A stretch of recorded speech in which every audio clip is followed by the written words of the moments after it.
Hello ladies and gentlemen, I am PattyJack, and welcome to Hope or Nope. This is a series that I haven't done in a long time. It's been too long, I think. So this is the show where we go over upcoming games and whether or not we think they're going to be successful based on all the marketing and what we've seen of them so far, and more importantly, whether or not we think they're going to be good. Now, I must stress that this is not a review at all. The game is not even out yet, but we're talking about Battlefield 1 today. And this is just my prediction based on what I've played so far and what we've seen so far from DICE, EA, and whoever else. Now, normally this would be the part of the show where I go over some comments from the last episode in this series, but considering the last episode was 10 months ago and it was about Star Wars Battlefront, I don't think that's really relevant anymore, and if you want to go see my thoughts on that game now that it's out, there's plenty of videos over on my channel that you can go check out and see my entire reasoning behind my very specific thoughts towards that game. But nonetheless, let's talk about Battlefield 1 now. So, Battlefield 1 obviously coming out in October and is being developed by DICE, of course, published by EA, yada yada yada. You all know that. You know what Battlefield 1 is. If you didn't, you wouldn't be watching this video. But we're going to be talking about what I think of the game and whether or not I think it's going to be a good game and how successful I think it's going to be versus some of the other releases coming up here. So recently, Battlefield 1, of course, had the beta where I did talk about my experience with the game so far, and to basically sum up my experience, I was very optimistic after what I played in the beta. Now, I get that there's a lot of polarizing opinions with Battlefield 1's beta. A lot of people didn't like some of the more sniper and bolt action oriented gameplay, but personally, I thought it was a nice kind of switch up from Battlefield 4's mechanics and even to a slightly lesser degree Battlefield 3's.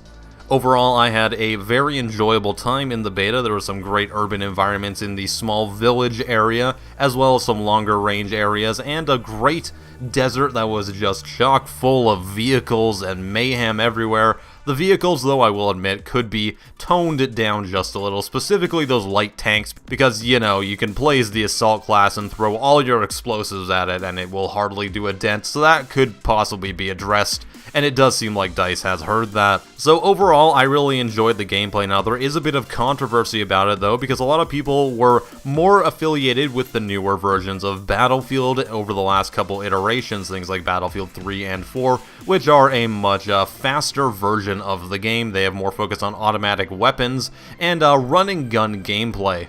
And if you enjoy that type of thing, that's totally fine. Personally, that's not exactly my thing, so this is more my speed. However, that could have an impact on the sales of Battlefield 1 if people are more inclined to the older version of Battlefield that we've seen in the last couple of years. Overall, though, I don't think that's going to have a huge impact on the sales. It might convince a couple people to get, say, the new Call of Duty or maybe Titanfall 2 instead, and that kind of leads over to other games that are releasing around the same time, notably being Call of Duty Infinite Warfare and Titanfall 2. I think it's safe to say that over the last couple of years, Call of Duty as a series has kind of been on the downturn. Not a whole lot, but less people are buying it at this point. They're looking at more alternatives, and I think that Infinite Warfare can either go one of two directions. It's either going to see a big boost in the sales, or it's going to see a big drop. Of course, there was a huge amount of dislike and controversy when the game was first announced and when that first trailer dropped, so it's going to be interesting to see how that game performs. However, I don't think it's going to have a huge impact on the sales of Battlefield 1. In fact, I think that Battlefield 1 sales might benefit from Infinite Warfare, with people being kind of fed up with the sci-fi elements in it. So I think that the decision to throw Battlefield 1 into World War I was a great one, because it's a huge departure from what we've seen out of modern military shooters in the last few years. And this kind of directly relates to Titanfall 2 as well, again being a more sci-fi shooter. However, that one's got a lot more interesting mechanics that you don't really see in a Battlefield game, so things like wall running and everything else. Now, I liked Titanfall. I don't think it was a great game, and I feel like a lot of people feel they were burned from that game when it first released. So I don't see that one having much of an effect on the sales of Battlefield 1 either. Overall, I think the marketing has been very effective with Battlefield 1, and I think that DICE or EA or whoever handles their advertisements did a great job of informing people about the game, everyone knows about it. They also made the most of their setting. You know, the game is set in World War I, but it takes a lot of liberties to make it look a lot more visually and more appealing gameplay-wise. So things like blimps and horses and all these armored up combatants and things, you know, that stuff is gonna catch your eye when you're watching a trailer. Now, speaking about the beta specifically, it was the most successful beta in history with 13.2 or around there million users playing the beta when it was on, and I gotta say it was probably one of the smoother betas as well. There were very minimal crashes and minimal glitches that were out of the ordinary for a Battlefield game. Of course, there was still certain things like having difficulty to vault over small ledges and things like that, but as far as game-breaking things, after the first couple days, most of that was sorted out.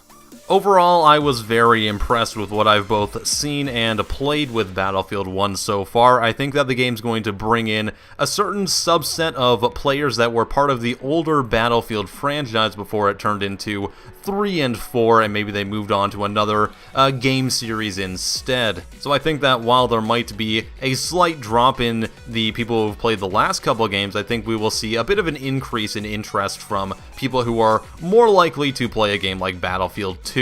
So finally, that leads me into saying I think Battlefield 1 is a big, fat, old hope, and I think it's going to be a very interesting game once it releases, if DICE can stay away from things like giant season passes, worthless DLC, and much more. What do you think, though? Let me know in the comments. I would love to hear from you, and if you let me know and you know, explain yourself adequately with some amount of semblance, I could feature you in the next video, provided that I don't just not make another one of these for 10 months and then have the game already be out, thus rendering your opinions worthless. But please do it, because I plan to do at least one more of these this month, because there's another game I really want to talk about. I am PattyJack, and I will see you guys next time. Have a wonderful day.